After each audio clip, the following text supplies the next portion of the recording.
Guys, আজ হঠাৎ করে অ্যানাকোন্ডা সাপ এসে সব ভাঙচুর করতে শুরু করে, কারণ তার ভাইকে কেউ এই জাদুকরি ঘরের ভেতরে বন্দি করে রেখেছে। এই কথা অ্যানাকোন্ডা সাপ এসে গ্যারেনাকে জানায়। তখন গ্যারেনা রাইস্টারকে বলে, যে কোনো ক্যারেক্টার ব্যবহার করে অ্যানাকোন্ডা সাপের ভাইকে বাইরে বের করো, না হলে অ্যানাকোন্ডা সাপ পুরো ম্যাপ ধ্বংস করে দেবে। তো দেখি গাইস, শেষ পর্যন্ত কোন ক্যারেক্টার অ্যানাকোন্ডা সাপের ভাইকে বাইরে বের করতে পারবে।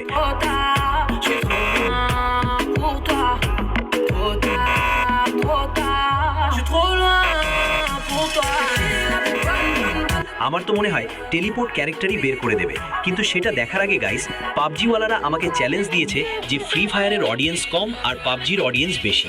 তো আপনাদের কিছুই করতে হবে না, ভিডিওতে লাইক দিন, চ্যানেলটা সাবস্ক্রাইব করুন, আর কমেন্টে ফ্রি ফায়ার পছন্দ করলে লাল হার্ট, পাবজি পছন্দ করলে কালো হার্ট। আজ আমরাও দেখি কার অডিয়েন্স বেশি, আর একদম শেষ মুহূর্তে অ্যানাকোন্ডা সাপের ভাইকে বাইরে বের করে আনা হয়। গাইস, আজ হঠাৎ করে অ্যানাকোন্ডা সাপ এসে সব ভাঙচুর করতে শুরু করে।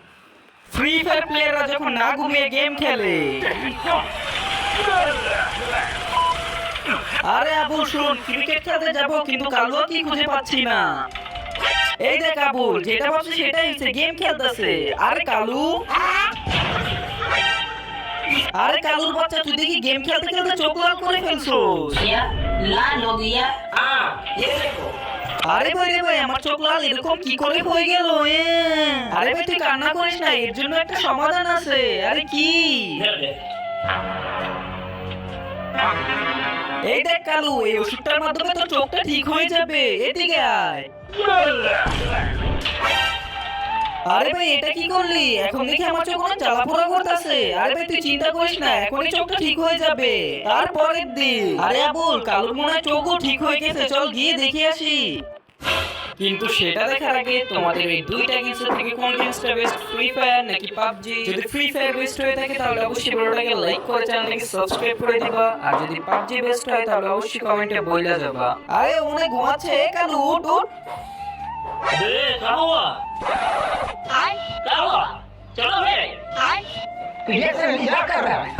আরে ভাই আমি ভালোভাবে চোখে দেখতে পারতাছি না।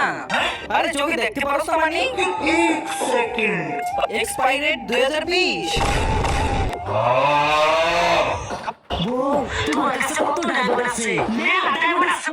আরে শান্তিতে একটু ঘুমোতেও দেয় না, এখন আবার কি কল দিল? হ্যালো, আমাকে আজকে অনেকটুকু মাংস বিক্রি করতে হবে, তাই আমার খামার থেকে গরুগুলো আলাদা করে নিচ্ছিলাম। এইবার আমি আমার পছন্দ মতো গরুকে নিয়ে নিব, কারণ গরুর মাংস নেওয়ার জন্য বাইরে অনেকগুলো কাস্টমার দাঁড়িয়ে ছিল।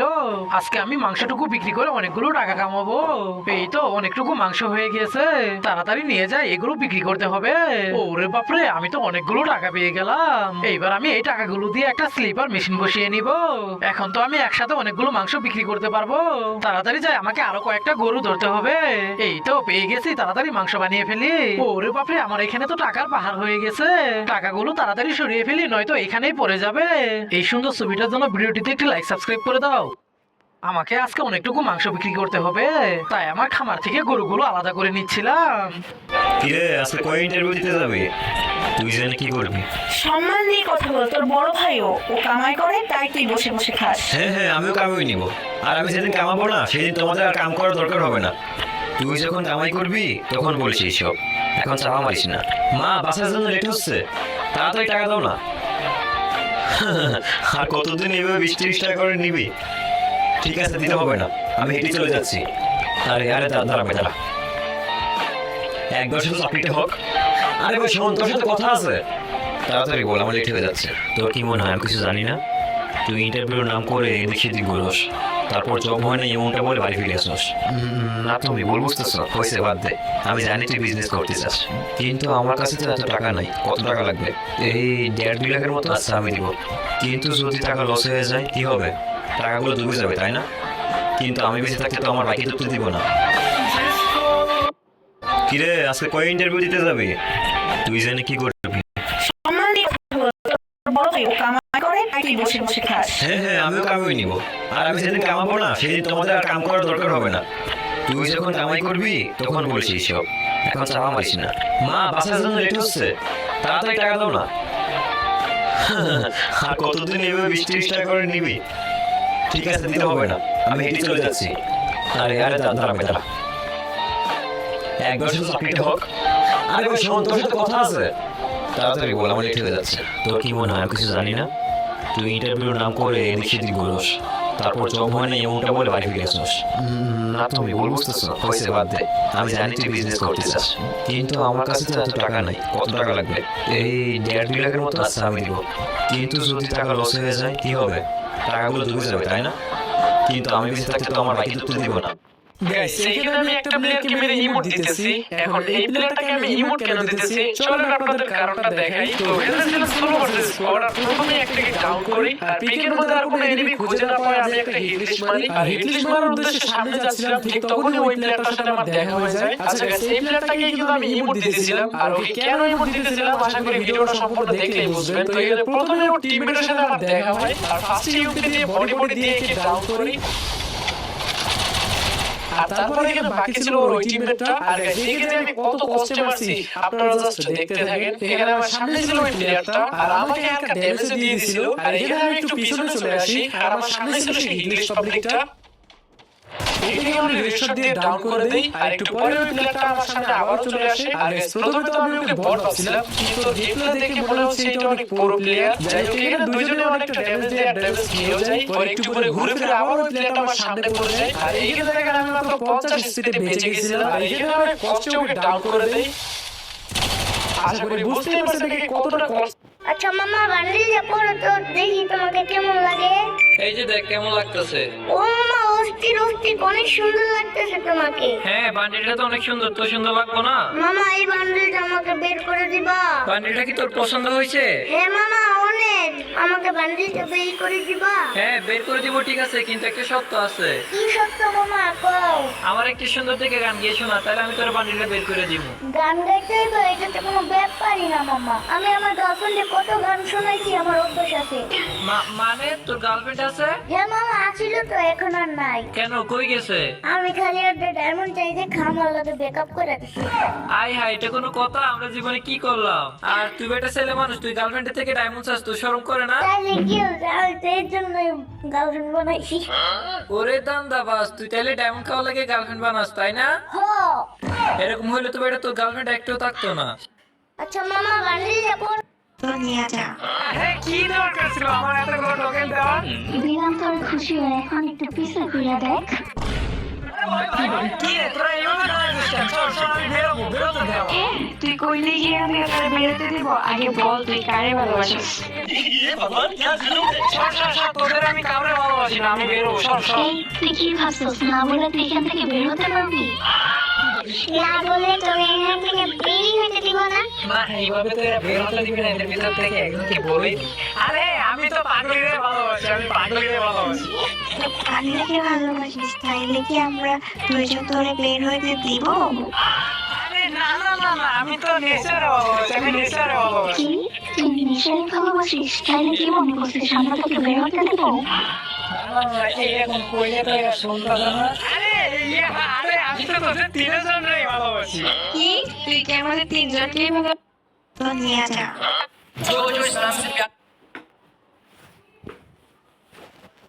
হে গ্রামবাসী, ভূমিকম্পের কারণে মসজিদের দেওয়ালে ফাটল দেখা গেছে। ওটা মেরামত করার জন্য 1 লক্ষ টাকার প্রয়োজন। আজকে জুম্মার নামাজ পড়তে আসার সময় সবাই বেশি বেশি করে চাঁদা নিয়ে আসবে। ইমাম সাহেব কোথায়? 2টা বাজে নামাজ পড়াবে, 2টা বাজে আসিও। না না না, আমি ভিক্ষা করতে আসি নাই। একটু আগে ইমাম সাহেব ঘোষণা দিছে, ওটা চাঁদা দিতে আসছি। 1 মিনিট। ইমাম সাহেব এই বিকালে চাঁদা দিতে আসছে। কত টাকা নিয়ে আসছো? আপনি 1 লাখ টাকার ঘোষণা দিছেন, পুরো 1 লাখ টাকাই নিয়ে আসছি। কিন্তু তুমি এই টাকা কোথা থেকে নিয়ে আসছো? ইমাম সাহেব, আপনি আমার চেহারা এবং পোশাক আশাকি দেখতেছেন। আমরা গরিব, আমরা ভিক্ষা করি। এই টাকা আমি আমার ঘর করার জন্য জমিয়েছিলাম, কিন্তু আপনি যখন আজকে ঘোষণা দিছেন, তাই মসজিদের জন্য নিয়ে আসলাম। না, আমি তোমার থেকে এই টাকা নিতে পারবো না। না ইমাম সাহেব, আমি নিয়ত করছি, আপনি আমার এই টাকা কবুল করেন। 1 মিনিট ইমাম সাহেব, এই তোমরা আমার সাথে আসো। এটা আমাদের জন্য লজ্জাজনক বিষয়। এক ভিখারি চাঁদা দিতেছে। এই নাও ইমাম সাহেব, এই 2 লাখ টাকা দাও। তোমার 1 লাখ টাকা আমি কবুল করছি, আর তুমি আমাদের এই 2 লাখ টাকা কবুল করো, আর তোমার ঘর করো। হে আল্লাহ, আমি শুনেছি তোমার রাস্তা দান করলে ধন সম্পদ বাড়ে। আজকে নিজের চোখে দেখলাম, আলহামদুলিল্লাহ, শুকরিয়া তোমার। আজকে কে কত টাকা আল্লাহর রাস্তা দান করেছেন কমেন্ট করে যাবেন। হে গ্রামবাসী, ভূমিকম্পের কারণে মসজিদের দেওয়ালে ফাটল দেখা গেছে। ওটা মেরামত করার জন্য 1 লক্ষ টাকার প্রয়োজন। আজকে জুম্মার নামাজ পড়তে আসার সময় সবাই বেশি বেশি করে চাঁদা নিয়ে আসবে। ইমাম সাহেব কোথায়? 2টা বাজে নামাজ পড়াবে, 2টা বাজে আসিও। না না না, আমি ভিক্ষা করতে আসি না। একটু আগে ইমাম সাহেব ঘোষণা দিছে, ওটা চাঁদা দিতে আসছি। 1 মিনিট। ইমাম সাহেব এই ভিখারি চাঁদা দিতে আসছে। কত টাকা নিয়ে আসছো? আপনি 1 লাখ টাকার ঘোষণা দিছেন, পুরো 1 লাখ টাকাই নিয়ে আসছি। কিন্তু তুমি এই টাকা কোথা থেকে নিয়ে আসছো? কি ধাক্কা মারতে মন? Você se perde, eu mando verbo, você não me merece. Eu dou um passo, você se perde, eu mando verbo, você não me merece. Esquece dançar, dançar, não agora dançar. Só quer sonhar. Vou deixar você na minha passo. Você se perde, eu mando verbo, você não me merece. Eu dou um passo, você se perde, eu mando verbo, você não me merece. Esquece dançar, dançar, não agora dançar. Só quer sonhar. Vou deixar você na রাতের বাজে 12টা, bed এখনো বাসায় আসে নাই। আজকে সে বাসায় আসুক। রাতের কয়টা বাজে? কোথায় ছিল তুমি এতক্ষণ? থামো, এ নাও তোমার শাড়ি। আসছো তো অনেক রাত করে, আবার ধরাই দিছো শাড়ি। শাড়ি কই পাইলা? আজকে আমাদের বন্ধুদের মধ্যে একটা কম্পিটিশন হচ্ছিল, যে যত বেশি রাত পর্যন্ত বাইরে থাকতে পারবে সে তত বেশি পুরস্কার জিতবে। আমি 3 নাম্বার পুরস্কার নিয়ে চলে আসছি। 1 নাম্বার পুরস্কার ছিল মেকআপ বক্স, এটা আমি আনতে পারি না। তুমি 3 নম্বর পুরস্কার নিয়ে চলে আসছো, 1 নম্বর পুরস্কার মেকআপ বক্স কেন আনো নাই? তোমার ফোন পেয়ে তো চলে আসছি। তুমি ইম্পর্টেন্ট নাকি মেকআপ বক্স ইম্পর্টেন্ট? আমার দরকার না মেকআপ বক্স, আমি সেটা চলে আসছি। মাত্র 11টা বাজে, তোমার কি দরকার ছিল আমার ফোন ধরার? যাও এখন যাও, বের হও। তুমি 1 নম্বর পুরস্কার জিতে আনবা, দরকার হয় সারা রাত বাইরে থাকবা, তাও তুমি 1 নম্বর পুরস্কার না জিতে ঘরে আসবা না। যাও যাও যাও, বাইরে যাও, যাও যাও যাও। আরে না, আমার বাইরে যাওয়ার কোনো দরকার নাই। কি দরকার আমার? কেন বাইরে পাঠাচ্ছ? আরে দরকার নাই তো। মাত্র 12টা বাজে, দরকার হয় সারা রাত বাইরে থাকবা, তাও আজকে 1 নম্বর না হয়ে আসবা না। রাতের বাজে 12টা, বেড এখনো বাসায় আসে নাই। আজকে সে বাসায় আসুক। রাতের কয়টা বাজে? কোথায় ছিল তুমি এতক্ষণ? থামো, এ নাও তোমার শাড়ি। আসছো তো অনেক রাত করে, আবার ধরাই দিছো শাড়ি। শাড়ি কই পাইলা? আজকে আমাদের বন্ধুদের মধ্যে একটা কম্পিটিশন হচ্ছিল, যে যত বেশি রাত পর্যন্ত বাইরে থাকতে পারবে সে তত বেশি পুরস্কার জিতবে। আমি 3 নাম্বার পুরস্কার নিয়ে চলে আসছি। 1 নাম্বার পুরস্কার ছিল মেকআপ বক্স, এটা আমি আনতে পারি না। তুমি 3 নম্বর পুরস্কার নিয়ে চলে আসছো, 1 নম্বর পুরস্কার মেকআপ বক্স কেন আনো না? শুক্রবার দুরূদ পাঠিয়ে দে। আল্লাহ দেখো শুক্রবার দুরূদ পাঠিয়ে দে। আল্লাহুম্মা সাল্লি ওয়া সাল্লিম আলা নাবিয়িনা মুহাম্মদ। একবার রাসূল সাল্লাল্লাহু আলাইহি ওয়াসাল্লামের উপর দুরূদ পাঠ করলে আল্লাহ সুবহানাহু ওয়া তাআলা 10টি গুনাহ ক্ষমা করে, 10টি মর্যাদা বৃদ্ধি করে।